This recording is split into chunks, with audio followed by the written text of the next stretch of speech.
예. 그리고 사실 보건의료기본법에 보면은 결국에는 이런 지방의 의료나 이런 걸 포함해가지고 계획을 수립을 하도록 이제 거기서 되어 있고 지원을 하도록 이제 되어 있는 건데, 사실 이런 것들이 정치적 방향에 따라 흔들리지 않도록 체계를 잡기 위해 가지고는 이런 논의가 선행돼야 되는 겁니다. 윤석열 같이 어떤 선거를 앞두고 이런 것들을 급조해내는 사람들이 나타나지 않기 위해 가지고는 지금부터 여러 가지 제안이 논리적으로 스토리텔링이 되는 과정을 통해 가지고 있어야 되는 거겠죠. 저는 뭐 이런 부분에 대해 가지고 앞으로 많은 논의가 있었으면 한다, 그런 생각을 하고요. 저는 또 제가 의료인들 보면서 항상 이제 보는 게 의료 분쟁 같은 것에 대해 가지고 어떻게 더 합리적으로 대처할 수 있을까에 대해서 더 많은 고민을 이제 해야 되지 않을까 생각합니다. 앞으로 대한민국에서 아까 제가 교사 집단이 가장 고충을 겪고 있는 것이 결국에는 아동 학대나 이런 신고를 통해 가지고 굉장한 법적 분쟁들이 쟁송들이 늘어나고 있거든요. 그래가지고 사실 선생님을 한다는 것이 목숨 걸고 해야 되는, 내 명예를 걸고 해야 되는 일이 되어버렸기 때문에 굉장히 부담이 많은 것인데, 저는 의료 행위에 대해서도 저는 지금 사회적으로 많은 제약이 들어가는 것에 대해서 명쾌하게 이제 답을 해야 된다는 것이겠죠. 저는 어딜 가나 만약에 이런 의료인의 일탈 행위에 대한 질문을 받으면은 저는 명쾌하게 이야기합니다. 의료인들의 일탈 행위를 하는 비율이 더 높을까요? 아니면 다른 직군의 일탈 행위의 비율이 높을까요? 이거는 저는 의료 행위를 한 의료인들에 대해 가지고 특별하게 거론할 문제 아닌 것 같다, 이렇게 얘기하는데, 그래도 사람들이 잘 안 믿습니다. 왜냐? 의료인들은 사회 지도층으로 인식돼 있고, 예를 들어서 어떤 다른 업종에 종사하는 분이 어떤 특정한 범죄를 저지르거나 이러면은 그것은 기사 가치가 별로 없습니다.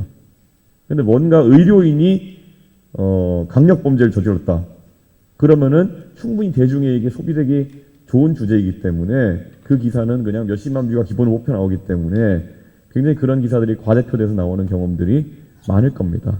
하여튼간 이런 부분, 그런 부분이 많아지다 보니까 결국은 의료인들에 대해 가지고 불신이 커지는 것에 대해 가지고는 적극적으로 대처해야 된다, 이런 생각을 합니다.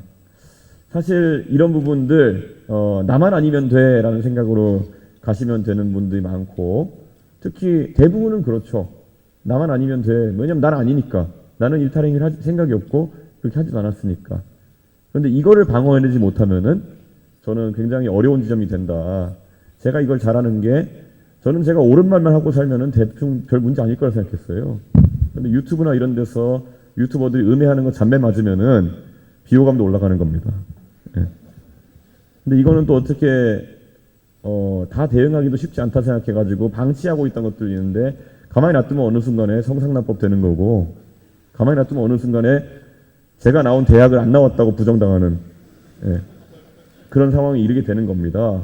그리고 평생 미국의 대학 근처에 가도 못 가봤을, 예, 섬유공학인가를 전공하셨다고 하는 유튜버가 저에 대해 가지고 3년째 타진요 역할을 하고 계신 겁니다. 예. 저는 이제 이런 것들이 황당하다고 그냥 지나칠 것이 아니라 어떤 이런 부분에 대해 가지고는 계속 적극적으로 대처하는 것이 중요하다, 저는 그런 생각을 하고요. 특히 이런 의료인들에 대한 집단적인 어떤 인식은 계속 의협이나 아니면은 여러 단체 차원에서 관리를 좀 해야 될 필요가 있다, 그런 생각을 하고 있습니다. 사실 이번에 아까도 얘기했지만은 군 복무에 대한 부분도 저는 이제 정책적으로 전환이 좀 일어나야 될 것이다 라고 생각하는 게, 사실 지금까지는 의료인들이 군 복무를 군의관 또는 공중보건의로서 이렇게 하면서 그게 당연한 것처럼 이제 여겨졌는데, 저는 이제 예를 들어서 의료인 중에 연구 쪽으로 가는 분들이 생길 수도 있고, 뭐 여러 가지 다양한 진로를 쫓아가는 분들이 있을 수 있는데, 그분들에게 37개월이라는 복무기간 자체가 엄청난 부담으로 다가오고 있다는 것은 인정해야 되는 것이 아닐까, 그런 생각을 합니다. 그런데 마침 이번에 윤석열의 의료 계엄 때문에 저는 결국 많은 분들이 목격한 것이, 의과대학이나 이렇게 의과대학에 들어가는 순간 왜 나는 학생으로서의 기본적인 권리조차 행사할 수 없는가, 아니 나는 전공의, 어엿한 대한민국의 전공의로서 왜 나는 사직마저 마음대로 할 수 없는가, 이런 것에 대해 가지고 한계점들 많이 느끼셨을 텐데요. 저는 이런 권리를 갖기 위한 투쟁 같은 경우에는 적극적으로 법률적으로도 투쟁을 해야 된다. 그런 생각을 하고 있습니다. 이런 것에 대해 지위나 이런 것들, 권리에 대한 것들은 이런 사건이 발생했을 때 헌법 소원 등에 대해 진지하게 임해야 되는 것이 아닌가 그런 생각을 하는 것이고, 저는 특히 군의 의료 인력 획득이나 이런 것에 대해서는 제가 얼마 전에도 국군 대전병원의 이국종 병원장님과 이렇게 간담회를 하면서 결국에는 앞으로 이런 의료 계엄 사태 또는 의료 대란을 맞이해 가지고 더 이상 이제 군 병원에서도 현행 의료 장교 획득 체계로는 이것을 유지할 수 없다라는 인식 때문에 이제 아예 장기 군의관으로 임관하실 분들 더 많이 찾아야 된다라는 그런 방향성에 대해 가지고 공감대를 이룬 바가 있는데요. 저는 이것도 당연히 논의돼야 되는 것이 아닐까 그런 생각을 합니다. 이게 뭐 백화점식으로 많이 들어가 있지만요. 그만큼 지금 대한민국의 의료 현안이 굉장히 많다라는 것을 그냥 의미한다 이런 생각을 하고요. 결국 계속 의료계에 여러 가지 이런 압박을 가하는 것이 아까 낙수의사론에 했던 것처럼 필수 또는 핵심 의료에 대한 공백을 어떻게 메꿀 것이냐에 대한 나름의 의견들을 내면서 여기까지 다다른 것 같습니다. 근데 이것에 대해 가지고 저는 결국에는 국가의 책임을 강화하는 방향으로 가야 된다 이런 생각을 하는 거고요. 지금도 뭐 17개 가까운 거의 시도별로 하나씩 있는 외상센터들에서 이런 것들 처리한다고 하지만은 집중화가 되지 못하고 각 센터별로 충분한 인력이 확보되지 않기 때문에 결국에는 의료진들이 떠날 수밖에 없는 구조가 만들어져 있는 거거든요. 저는 이 상황에서는 6개 정도로 이 광역화 해가지고 이 거점 의료센터들의 기능이 집중돼야 된다. 그리고 결국엔 정비해야 될 거는 후송체제가 아니겠느냐. 저는 그런 고민을 이제 좀 많이 하고 있다. 이런 말씀을 드릴 것 같습니다. 그리고 가장 중요한 게 뭡니까? 응급의료에 종사하시는 분들에 대해 가지고 저는 형사 책임이나 이런 것들에 대해서 무조건적인 면책이 이루어야 되지 않을까. 그런 생각을 하고 있습니다. 아까 저는 의료인들에 대한 그런 불신 중에서 여러 가지 뭐 일탈행위에 대한 불신은 가능하다 생각하지만은 약간의 이제 교착 상태에 있는 것이 뭐냐면은 의료 사고에 대한 부분 같은 경우에는 우리가 좀 짚어봐야 될 부분이 있을 것 같습니다. 의료인 중에서 누구든 사람을 살릴 수 있는 기회가 있을 때 사람을 살리고 싶지 않은 사람은 없다. 이건 선악의 문제이기 때문에 저는 그거는 절대 뭐 오해가 없다 이런 생각합니다. 그런데 만약에 이런 처벌의 가능성이라든 것이 존재하고 있는 상황, 내가 형사적인 책임을 져야 될 상황이 존재하고 있는 상황에서는 용기 있는 선택을 하지 못할 가능성은 존재한다. 저는 그런 생각을 합니다. 결국 사람을 살릴 가능성을 높이기 위해 가지고 적극적인 의료 행위를 했을 때 그 추가적인 비용을 수반하기도 할 것이고, 그리고 말 그대로 수술대 위에서 사람이 사망할 수도 있는 그런 거의 테이블 데스의 가능성 같은 것들까지 있는 상황 속에서 그것을 선택하는 영역으로 가게 하는, 그게 바로 저는 의료 소송이라든지 아니면 의료 과실에 대한 책임을 묻는 이런 문화라고 저는 생각합니다. 그래서 저는 적극적 의료 행위를 하지 못하게 하는 이런 부분에 대해 가지고 사실 이걸 말하는 것 자체가 좀 말이 안 되긴 한데, 의료 행위에 대해 가지고는 광범위한 또는 절대적인 면책이 필요하다 이런 생각을 좀 가지고 있습니다. 사실 예전에 이대 목동병원에서 있었던 그 사고 이후로 사실 여론이 들끓었지만은 결국 그것의 과정 동안에 그 선생님들은 많은 상처를 입었을 것이고, 또 한편으로는 결국 그 결과는 다행히도 그래도 의료인들에게 조금은 안심시킬 수 있는 결과가 나왔지만은 그 과정은 너무나도 험난했고, 그 과정 속에서 결국 의료인들은 소극적인 행위를 할 수밖에 없는 그런 상황에 놓였다. 저는 그런 생각을 합니다.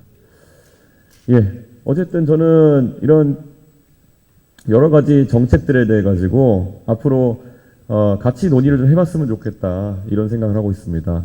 왜냐하면 이런 정책들이 결국은 나중에 어느 정치가의 매표를 위해 가지고 아니면 선거 전략의 일환으로 튀어나오게 되는 순간 그 타격은 모두 다 의사들과 결국 의료 종사자들이 다 입게 되는 것이거든요. 저는 그래서 이 부분에 대한 선제적 논의들이 빨리 이루어졌으면 좋겠다.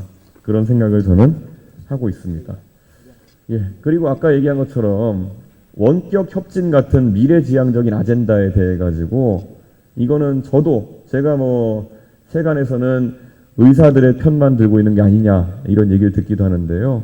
사실 의료인들의 입장도 다 다양하겠지만은 저도 그래도 정치인입니다.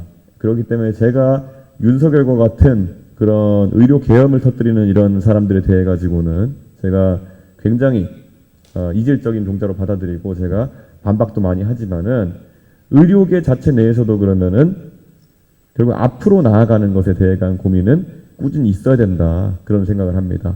그래서 지금의 인구 구조라든지 지금의 건강보험 비용 구조나 이런 데서 어떤 선택을 하시느냐가 굉장히 국민들 설득에 중요합니다. 그래서 이런 부분은 같이 논의했으면 좋겠고요.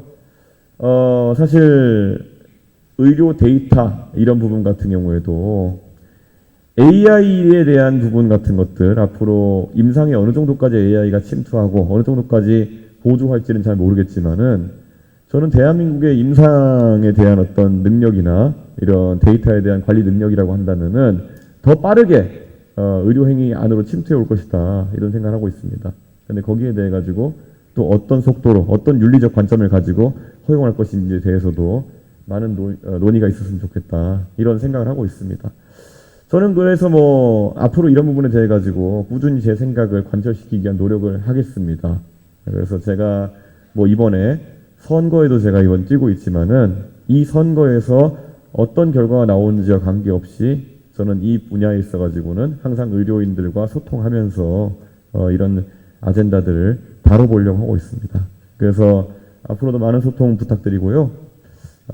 제가 참 원래 말을 이렇게 하는 스타일은 아닌데 아까 처음에 경고를 주신 것처럼 제가 공직선거법으로 잡혀갈 수 있어가지고 제가 할 말만 이렇게 딱 하고 하는데요. 여러분께서 질의응답 주시는 거는 제가 말하고 싶어서가 아니라 여러분들이 물어봤기 때문에 답한다는 핑계를 댈 수가 있기 때문에 좀 더 자유롭게 답할 수 있습니다.